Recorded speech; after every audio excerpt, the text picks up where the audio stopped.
दोस्तों, ये कहानी है सिक्का बदल गया, जो कि लिखा गया है कृष्णा सोबती के द्वारा। खद्दर की चादर ओढ़ ली, हाथ में माला ली, साहनी जब दरिया के किनारे पहुंची तो पौ फट रही थी। दूर दूर आसमान के पर्दे पर लालिमा फैलती जा रही थी। साहनी ने कपड़े उतार कर एक और रखे और श्री राम करते पानी में हो गई। अंजलि भरकर सूर्य देवता को नमस्कार किया, अपनी उनिंदी आंखों पर छींटे दिए और पानी से लिपट गई। चेनाब का पानी आज भी पहले सा सर्द था। लहरें लहरों को चूम रही। वह दूर सामने कश्मीर की पहाड़ियों से बर्फ पिघल रही थी। उछल उछल आते के भंवरों से टकराकर कगारे गिर रही थी। लेकिन दूर दूर तक बिछी रेत आज ना जाने क्यों खामोश लगती थी। साहनी ने कपड़े पहने, इधर उधर देखा, कहीं किसी की परछाई तक ना दिखी। पर नीचे रेत में अनगिनत पाँव के निशान थे। वह कुछ सहम सी उठी। आज इस प्रभात सी मीठी नीरवता में ना जाने क्यों कुछ भयानक सा लग रहा है। वह पिछले 50 वर्षों से यहाँ नहाती आ रही है। कितना लंबा अरसा है। साहनी सोचती है, एक दिन इस दरिया के किनारे वह दुल्हन बनकर उतरी थी और आज साहजी नहीं, उसका वह पढ़ा लिखा लड़का नहीं। आज वह अकेली है, साहजी की लंबी चौड़ी हवेली में अकेली। पर नहीं, यह क्या सोच रही है वह सवेरे सवेरे। अभी भी दुनियादारी से मन नहीं फिरा उसका। साहनी ने लंबी सांस ली। श्री राम करती बाजरे के खेत से होती घर घर गिरा है। कहीं कहीं लिपे पुते आंगन पर से धुआं उठ रहा है। टन टन बैलों की घंटियां बज रही। फिर भी कुछ बंधा बंधा सा लग रहा है। जम्मी वाला कुआं भी आज नहीं चल रहा है। ये साहनी की ही असामियाँ हैं। साहनी ने नज़र उठाई। यह मीलों फैले खेत अपने ही भारी भराई नई फसल को देखकर साहनी किसी अपनत्व के मोह में भीग गई। यह सब साहनी की बरकतें हैं। दूर दूर गांवों तक फैली हुई जमीनों में कुएं सब अपने हैं। साल में 3 फसल जमीन तो सोना उगलती है। साहनी कुएं की ओर बढ़ी।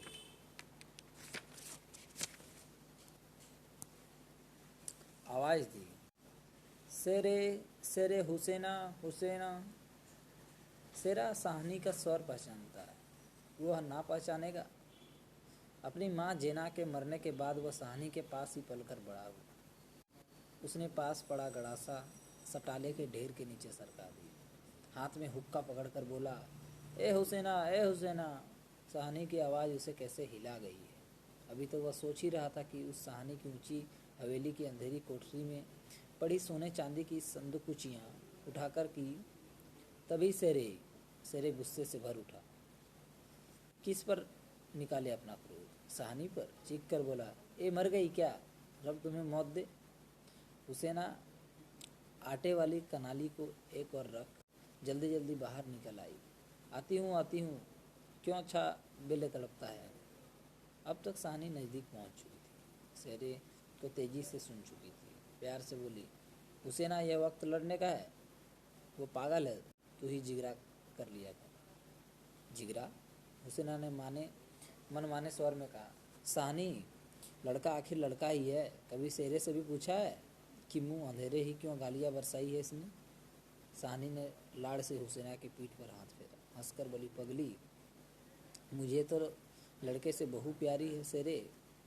हाँ साहनी, मालूम होता है रात को कुल्लूवाल के लोग आए हैं, साहनी ने गंभीर स्वर में कहा।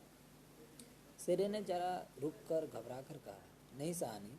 शेरे के उत्तर की अनसुनी कर साहनी जरा चिंतित स्वर में बोली, जो कुछ भी हो रहा है अच्छा नहीं। शेरे, आज साहजी होते तो शायद कुछ बीच बचाव करते। पर साहनी कहते कहते रुक गई। आज क्या हो रहा है? साहनी को लगा जैसे जी भर आ रहा है। साहजी को बिछड़े कई साल हो गए। पर आज कुछ पिघल रहा है, शायद पिछली स्मृतियाँ। आंसुओं को रोकने के प्रयत्न में उसने हुसैना की ओर देखा और हल्के से हंस पड़ी। और शेरा सोच रहा है कि क्या कह रही है सहना आज। क्या साहजी, क्या कोई भी पूछ नहीं कर सकता है।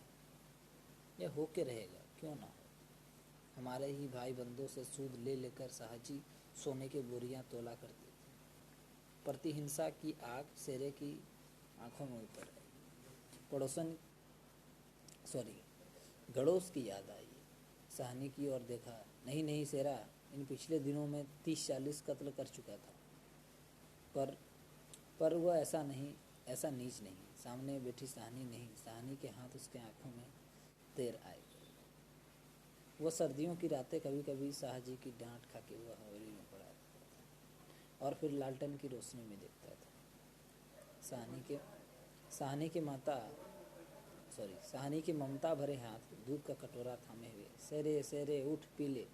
शेरे ने साहनी के झुर्रियों पड़े मुंह की ओर देखा तो साहनी धीरे से मुस्कुरा रही। शेर विचलित हो गया। आखिर साहनी ने क्या बिगाड़ा है हमारा? साहजी की बात साहजी के साथ गई। वह साहनी को जरूर बचाएगा।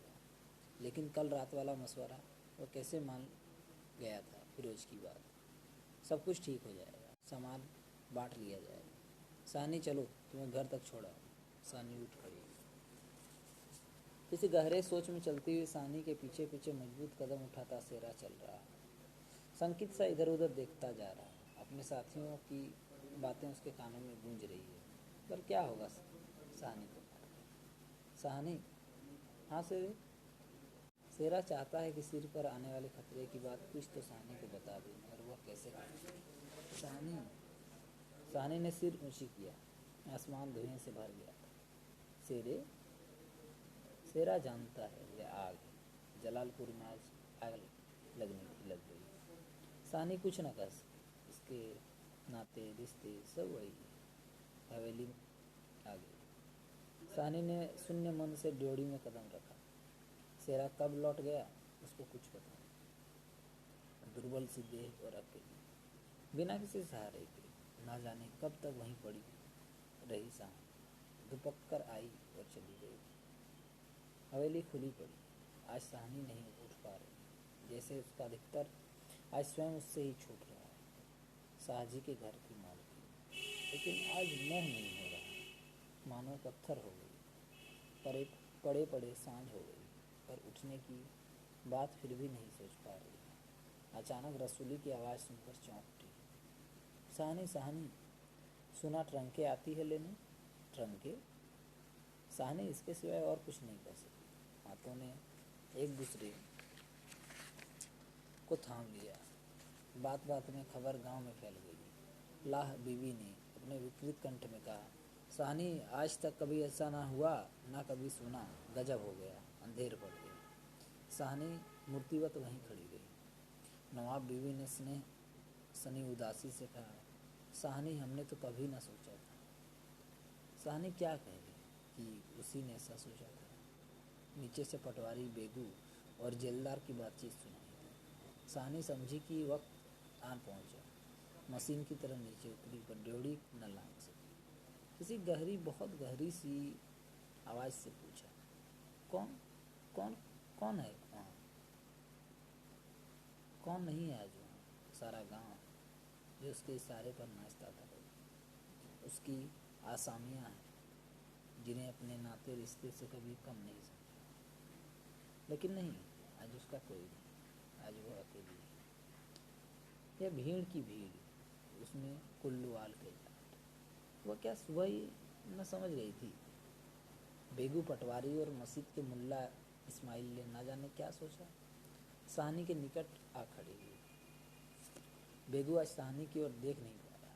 धीरे से गला साफ करते हुए कहा, साहनी, रब को यही मंजूर था। साहनी के कदम डोल गए, चकरा गया और दीवार के साथ लग गई। इसी दिन के लिए छोड़ गए थे साहजी उसे। बेजान सी साहनी की ओर देखकर बेदू सोच रहा, क्या गुजर रही साहनी, मगर क्या हो सकता है, सिक्का बदल गया। साहनी का घर से निकलना छोटी सी बात। गांव का गांव खड़ा है। हवेली के दरवाजे से लेकर उस दौर तक यह साहजी ने अपने पुत्र की शादी में बनवा दिया। गांव के सब फैसले, सब मशवरे ही होते रहते। इस बड़ी हवेली को लूट लेने की बात भी नहीं सोची गई थी। यह नहीं कि साहनी कुछ ना जानती, वह जानकर भी अनजान बन गई। उसने कभी बैर नहीं जाना, किसी का बुरा नहीं। लेकिन बूढ़ी साहनी यह नहीं जानती कि सिक्का बदल गया। देर हो रही थी। थानेदार दाऊद खां जरा अकड़ कर आगे आया और ड्योढ़ी पर खड़ी जड़ निर्जीव छाया को देखकर ठिठक गया। वही साहनी है जिसके साहजी उसके लिए दरिया के किनारे खेमे लगवा दिया करते थे। यह तो वही साहनी है जिसने उसके मंगेतर को सोने के कनफूल दिए और मुँह दिखाई। अभी उसी दिन जब वह लीक के सिलसिले में आया था तो उसने उदंडता से कहा था, साहजी भगवाल मस्जिद बनेगी, 300 रुपया देना पड़ेगा। साहनी ने अपने उसी सरल स्वभाव से 300 रुपया आगे रख दिए थे। और आज साहनी, दाऊद खान ने आवाज़ दी। वह थानेदार है, नहीं तो उसका स्वर शायद आँखों में उतर जाएगा। साहनी गुम सुम कुछ न बोल पाई। साहनी ड्योढ़ी के निकट जाकर वह बोला, देर हो रही है साहनी, धीरे से कुछ साथ रखना हो तो रख लो। कुछ सामान बांध लिया है? सोना चांदी? साहनी अस्फुट स्वर में बोली, सोना चांदी? जरा ठहर कर सादगी से कहा, सोना चांदी बच्चा सब तुम लोगों के लिए, मेरा सोना तो एक एक जमीन में बिछा है। दाऊद खान लज्जित सा हो गया। साहनी तुम अकेली हो, अपने पास कुछ होना जरूरी है, कुछ नकदी ही रख लो, वक्त का कुछ पता नहीं। वक्त? साहनी अपनी गहरी आंखों से हंस पड़ी। दाऊद खान, इससे अच्छा वक्त के लिए क्या मैं जिंदा रहूं? किसी गहरी वेदना और तिरस्कार से कह दिया साहनी। दाऊद खान निरुत्तर साहस कर बोला, साहनी कुछ नकदी जरूरी है? नहीं बच्चा, मुझे इस घर से साहनी का गला रूंध गया। नकदी प्यारी नहीं, यहाँ की नकदी यही है। सेरा आन खड़ा हुआ पास। दूर खड़े खड़े उसने दाऊद खान को साहनी के पास देखा तो सब गुजरा कि हो ना हो कुछ मार रहा है साहनी से। हाँ साहब, देर हो रही है। साहनी चौंक पड़ी। देर मेरे घर में मुझे देर।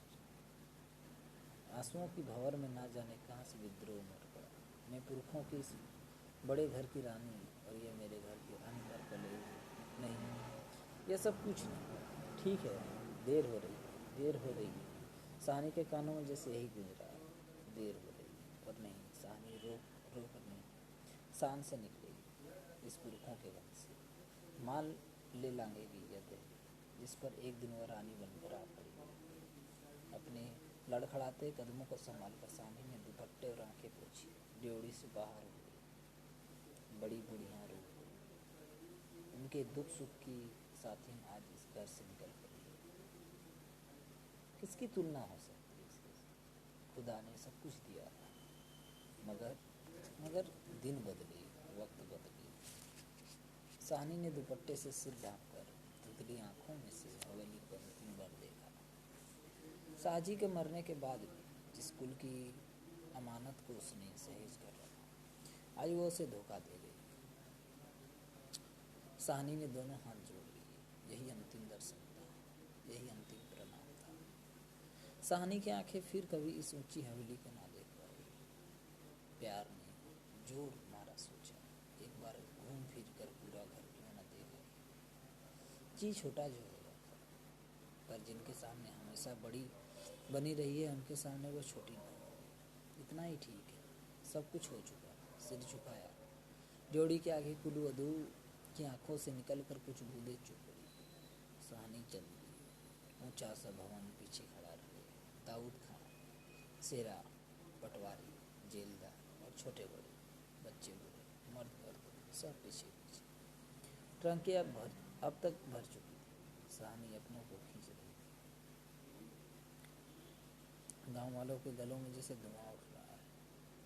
सेरे खूनी सेरे का दिल टूट रहा है। दाऊद खान ने आगे बढ़कर ट्रक का दरवाज़ा खोला। साहनी बढ़ी।